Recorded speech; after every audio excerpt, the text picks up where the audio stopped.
The 22nd of June, 1941. Before dawn, more than 3 million soldiers cross the border of the Soviet Union as Nazi Germany launches Operation Barbarossa, the largest invasion in history. Adolf Hitler presents the campaign as a war against the Soviet state, communism, and the Jews, while seeking to conquer Lebensraum, meaning living space, in Eastern Europe. The soldiers moving east carry orders that allow executions, starvation, and violence against civilians and prisoners of war. Among the armies advancing into the Soviet territory is one formation that will become deeply involved in this war of destruction, supporting mass murder and helping enforce policies that leave thousands to die from starvation. Yet, little more than 1 year later, the same army will itself be surrounded at Stalingrad, where most of its men, between 250,000 and 300,000 soldiers, will be killed, captured, or left to die from hunger and cold. This infamous formation is the Sixth Army. The Sixth Army was created on the 10th of October, 1939, 5 weeks after the Second World War began with the German invasion of Poland on the 1st of September. Its commander was General Walter von Reichenau, an early and open supporter of Adolf Hitler, and a man who had argued for years that the army should abandon its claim to stand above politics.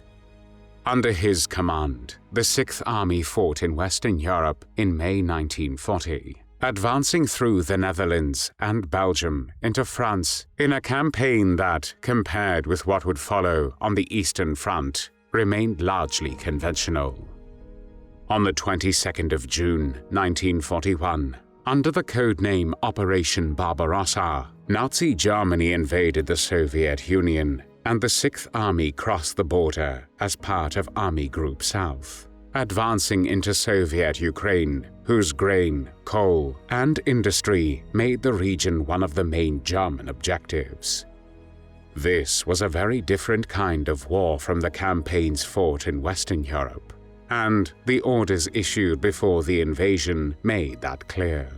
The Commissar Order of the 6th of June 1941 required captured Soviet political officers to be shot rather than treated as prisoners of war, while another decree removed German soldiers from the jurisdiction of their own military courts for crimes committed against Soviet civilians. The Sixth Army put both orders into practice and soon became directly involved in mass murder after entering the city of Bila, Tserkva, about 80 kilometers or 50 miles south of Kiev in July 1941. After the city was occupied, army police forced the Jewish population into a ghetto. In August 1941, members of Einsatzgruppe C, one of the mobile killing units consisting of SS and police personnel that followed the German armies, murdered around 800 Jewish men and women. The Sixth Army supported the massacre with guards, drivers, weapons, and ammunition. Around 90 children, all aged 12 or younger, were left behind after their parents had been killed and were locked in a building in terrible conditions. Oberstleutnant Helmut Grosskurt of the 295th Infantry Division tried to stop their planned murder and appeal to Army headquarters, but the final decision was made by Reichenau, who personally approved the killing and later criticized Grosskurt for questioning it. The children were taken outside the town and shot. Grosskurt was so horrified that he wrote to his wife, "We cannot and should not be allowed to win this war." Bila Tserkva was not an isolated case, and only a few weeks later, the same cooperation between the Sixth Army and the SS killing units reached a far greater scale in Kiev than the capital of Soviet Ukraine. The city fell to German forces on the 19th of September 1941 after weeks of fighting. On the 24th of September, explosive charges and radio-controlled mines planted by retreating Soviet forces began to detonate across the city center, destroying buildings already occupied by the Germans. The German authorities blamed the Jewish population for the destruction, and on the 28th of September, notices appeared across Kiev ordering all Jews to report the following morning with documents, money, valuables, and warm clothing, supposedly for resettlement. Instead, they were marched towards the ravine of Babyn Yar, where on the 29th and 30th of September, Sonderkommando 4A, a special killing detachment of Einsatzgruppe C, murdered 33,771 Jewish men, women, and children with the support of German police units and local auxiliaries. The shootings were carried out mainly by SS and police forces, but the Sixth Army again helped make the massacre possible by supporting its preparation and providing military assistance. General-Major Kurt Eberhard, the military commandant of Kiev within the Sixth Army's area of command, participated in a meeting with senior SS and police officers at which the massacre was planned. A few days after the massacre, on the 10th of October 1941, Reichenau explained the ideology behind such actions in his own order named Conduct of Troops in Eastern Territories. Later known as the Severity Order, it told soldiers that they were not simply fighting a military enemy, but taking part in an ideological struggle, and called for severe revenge against what Reichenau described as subhuman Jewry.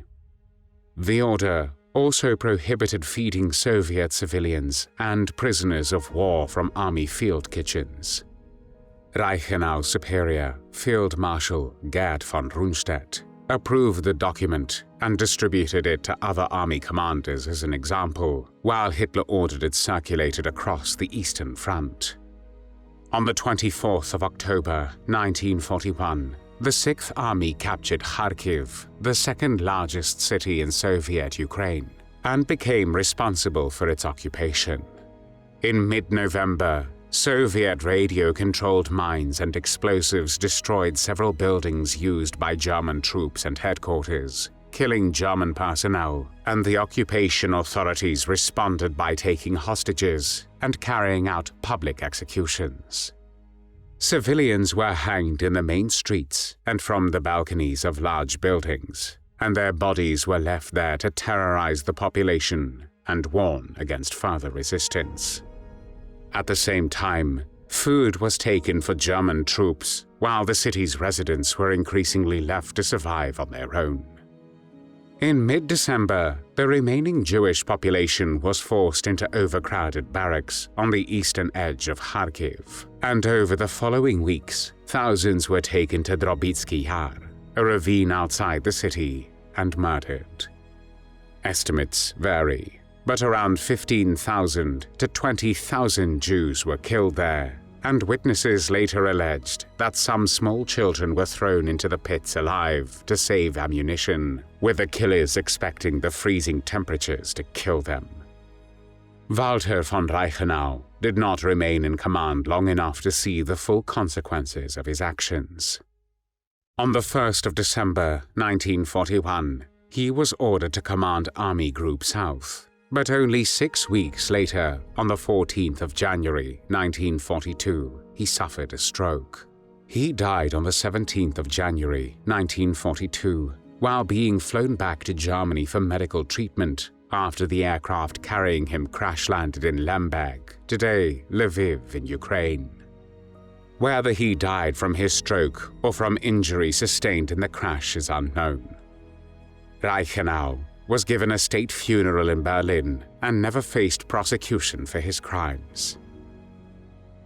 The command of the Sixth Army after him passed to General of Panzer Troops Friedrich Paulus, a highly regarded staff officer who had never commanded an army in the field. In the summer of 1942, the Sixth Army became the main striking force of Fall Blau, the German summer offensive towards the oil fields of the Caucasus and the river Volga, with the industrial city of Stalingrad, today Volgograd in Russia, as one of its main objectives. On the 23rd of August 1942, as German forces reached the Volga, north of the city, the Luftwaffe, the German Air Force, launched a massive bombing raid that destroyed large parts of Stalingrad and killed tens of thousands of civilians. Through the autumn, the Sixth Army fought its way into the ruins of the city, suffering losses on a scale neither side had expected. On the 19th of November 1942, the Red Army launched Operation Uranus around Stalingrad in southern Russia, but instead of attacking the German forces fighting inside the city, it struck the Romanian armies defending their northern and southern flanks across the steppe between the Don and the Volga rivers. Both fronts collapsed within 2 days, and on the 23rd of November, the Soviet spearheads met about 70 kilometers, or 43 miles west of Stalingrad, closing the encirclement. Between 250,000 and 300,000 soldiers were trapped inside the pocket, but Hitler refused to allow a breakout, while Hermann Göring, commander of the Luftwaffe, assured that the army could be supplied from the air, a promise that quickly proved impossible to fulfill. A German relief offensive launched on the 12th of December also failed, and as the weeks passed, rations were reduced and thousands of men died from hunger, cold, and untreated wounds. The Sixth Army, which a year earlier had helped strip food from occupied cities such as Kharkiv in eastern Ukraine and had been ordered not to feed Soviet prisoners of war, was now itself starving inside a Soviet encirclement that it could not escape. On the 30th of January 1943, Hitler promoted Paulus to Field Marshal, the highest rank in the German army, a clear signal that he was expected to die rather than become the first German Field Marshal to be captured alive. Paulus, however, refused to kill himself and surrendered the following day, while the remaining German forces in the northern part of Stalingrad held out until the 2nd of February 1943. By the end of the battle, around 150,000 men of the Sixth Army had been killed or wounded, and about 91,000 were captured by the Red Army. For the 91,000 prisoners of war, surrender marked the beginning of another ordeal. Already weakened by hunger, illness, and wounds, they were marched away from Stalingrad through freezing conditions, and tens of thousands perished within the following weeks. Those who survived were dispersed among labor camps across the Soviet Union, where exhaustion, poor treatment, and harsh conditions claimed many more lives. The destruction at Stalingrad ended the history of the original Sixth Army, but not its name. In March 1943, only 1 month after the surrender, another German formation was given the same designation. It retreated west across Ukraine into Romania, where it was largely destroyed during the Soviet Yashi-Chisinau offensive in August 1944. Rebuilt once again, the Sixth Army fought in Hungary, failed to relieve the German and Hungarian troops trapped in Budapest, then withdrew through western Hungary into Austria, where its remaining units surrendered to American forces on the 9th of May, 1945, 1 day after the end of the Second World War in Europe. Although only a small number of those responsible for the crimes of the original Sixth Army were ever prosecuted, many did not escape the consequences of the war they had helped wage. Field Marshal Walter von Reichenau died in 1942 before he could be prosecuted, while General Major Kurt Eberhard, the military commandant of Kiev during the Babyn Yar massacre, killed himself in American custody in Stuttgart in 1947. Field Marshal Friedrich Paulus survived, later testified for the prosecution at Nuremberg, and was released from Soviet captivity in 1953. For the ordinary soldiers, the reckoning came through Stalingrad and its aftermath. Of the approximately 91,000 men who surrendered there, only around 5,000 to 6,000 eventually returned to Germany, with the last prisoners released in 1955. Thanks for watching the World History Channel. Be sure to like and subscribe, and click the bell notification icon so you don't miss our next episodes. We thank you, and we'll see you next time on the channel.